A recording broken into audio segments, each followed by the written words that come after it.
সুপ্রিয় দর্শক আসসালামু আলাইকুম, কেমন আছেন আপনারা? নিশ্চয়ই ভালো আছেন। আজকের ভিডিওতে আপনাদের সবাইকে স্বাগত জানাচ্ছি। আজকে আমি আপনাদের সাথে শেয়ার করব মূলত এই 5টি জিনিসের উপর নর্মাল ডেলিভারি নির্ভর করে। তাহলে চলুন জেনে নেওয়া যাক সে 5টি জিনিস কি।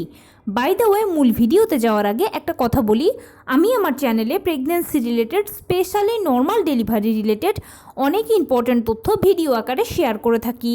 এই তথ্যগুলো আমার পার্সোনাল এক্সপিরিয়েন্স ও আমার ডক্টরের সাজেশন থেকে নেওয়া।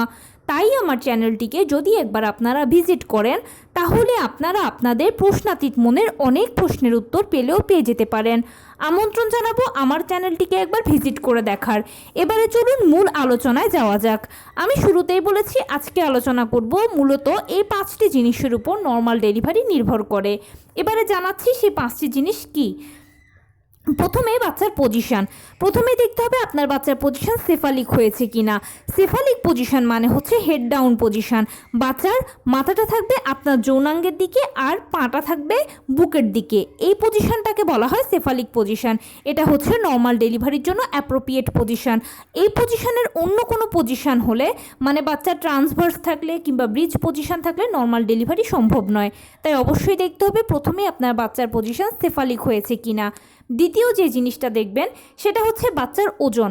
নর্মাল ডেলিভারির জন্য বাচ্চার ওজন 2.5 থেকে 3 কিংবা 3.5 কেজি হতে হয়। সেটা ঠিক আছে কিনা দেখে নেবেন। এরপরে যে জিনিসটা দেখবেন সেটা হচ্ছে বাচ্চার প্লাসেন্টা।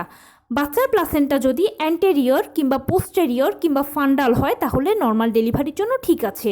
কিন্তু যদি বাচ্চার প্লাসেন্টা লো লাইং বা প্লাসেন্টা প্রিভিয়া হয় তখন সেক্ষেত্রে কিন্তু নর্মাল ডেলিভারি হবে না। এরপরে দেখবেন গর্ভের পানি বা অ্যামনিওটিক ফ্লুইড। নর্মাল ডেলিভারির জন্য গর্ভের পানি বা অ্যামনিওটিক ফ্লুইডের লেভেলটা অবশ্যই 5 থেকে 25 সেন্টিমিটার হতে হবে। যদি এর কম হয়, মানে 2-এরও কম হয়ে যায় বা 2ও হয়, তাহলে কিন্তু নর্মাল ডেলিভারি সম্ভব নয়। এই জিনিসটা দেখে নেবেন। এবং বাচ্চার সার্বিক সুস্থতা, অবশ্যই আপনার বাচ্চা সার্বিকভাবে সুস্থ আছে কিনা সেটা দেখবেন। মানে বাচ্চার নাড়ি পেঁচানো নেই গলাতে, কিংবা হতে পারে যে মায়ের গর্ভে বাচ্চার ঠান্ডা লাগার সমস্যা বা অন্য কোনো সমস্যা নেই, বাচ্চা মোটামুটিভাবে সার্বিকভাবে সুস্থ আছে। এবং সেই সাথে বোনাস যে দুটো জিনিস দেখতে হবে সেটা হচ্ছে মায়ের সার্বিক সুস্থতা। মা সার্বিকভাবে সুস্থ আছেন কিনা, মানে ডায়াবেটিস, হাই ব্লাড প্রেশার, গল ব্লাডারের সমস্যা, কিডনির সমস্যা, এই ধরনের কোনো জটিল রোগ মায়ের নেই। মা একেবারে মোটামুটি সুস্থ আছেন। গর্ভকালীন যেই ব্যথাগুলো, কষ্টগুলো আছে এগুলো তো থাকবে, এগুলো বাদ দিয়ে অন্য কোনো সমস্যা নেই আপনার। এরকম সার্বিকভাবে যদি আপনি সুস্থ থাকেন এবং আপনার রক্তের হিমোগ্লোবিন লেভেল বা রক্তের পরিমাণ অবশ্যই 11 থেকে তার বেশি হতে হবে। 11 বা 11.5 বা তারও যদি বেশি থাকে তাহলে আর কোনো চিন্তা নেই, আপনার নর্মাল ডেলিভারি হবে। নর্মাল ডেলিভারি নিয়ে আপনাকে আর কোনো টেনশন করতে হবে না। এখন প্রশ্ন হচ্ছে যে এই জিনিসগুলো আপনি জানবেন কিভাবে যেগুলো আপনার ঠিক আছে বা কিছু।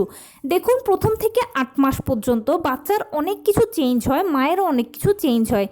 কিন্তু 9ম মাসে গেলে, যেহেতু এটা ডেলিভারির মাস বা ডেলিভারির সময়, তাই এ সময় মা ও বাচ্চার সব কিছুই একটা জায়গায় সেট আপ হয়ে যায়।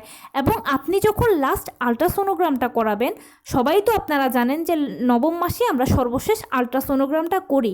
9ম মাসে আপনি যখন সর্বশেষ আলট্রাসোনোগ্রামটা করাবেন তখনই আপনি সেখানে এই জিনিসগুলো সব স্পষ্ট দেখতে পাবেন।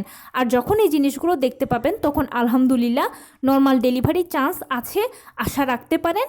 আপনি শুধুমাত্র নিয়মিত হাঁটাচলা করবেন, টুকটাক কায়িক শ্রম করবেন, পুষ্টিকর খাবার খাবেন আর বেশি বেশি করে উপরওয়ালাকে ডাকবেন। দেখবেন সময় মতো জরায়ু মুখ খুলবে, আপনার নর্মাল ডেলিভারিও হবে। আর যদি ডেট ওভার হয়ে যায় তাহলেও এরপরে আপনারা মা বাচ্চা সুস্থ থাকলে 7 দিন অপেক্ষা করতে পারবেন পরবর্তীতে। মনে রাখবেন 37 থেকে 40 সপ্তাহ হচ্ছে নর্মাল ডেলিভারির সময়, আদর্শ সময়। এ সময়ের মধ্যে আপনার নর্মাল ডেলিভারি হয়ে যাবে। অবশ্যই ভালো মন্দ সব কিছু ডাক্তারের সাথে যোগাযোগ করবেন, কমিউনিকেট করে নেবেন, তাহলে মোটামুটি আপনি ডাক্তারের অবজারভেশনে থাকতে পারবেন এবং ডেলিভারির সময় আপনাদের কষ্ট কম হবে। তো এই ছিল আজকের ভিডিও। কেমন লাগলো বলুন। যদি ভালো লেগে থাকে ও হেল্পফুল হয়ে থাকে তাহলে প্লিজ লাইক, কমেন্ট, শেয়ার করতে একদম ভুলবেন না। আর সেই সাথে আমার চ্যানেলটিকে সাবস্ক্রাইব করার বিনীত অনুরোধ রইল। পাশে থাকা বেল আইকনটি ক্লিক করে দেবেন যেন আমি ভিডিও আপলোড করার সাথে সাথে আপনার নোটিফিকেশান পেয়ে যান। এছাড়া যদি কোনো প্রশ্ন থাকে কমেন্টসে জানাবেন, আমি রিপ্লাই দেব। প্লাস যদি কোনো পরামর্শ থাকে যে কোন বিষয়ের উপরে ভিডিও বানালে আপনারা উপকৃত হবেন সেটাও জানাবেন। আমি আপনাদের পছন্দের সর্বোচ্চ প্রায়োরিটি দেব। ভালো থাকবেন, সুস্থ থাকবেন। আসসালামু আলাইকুম।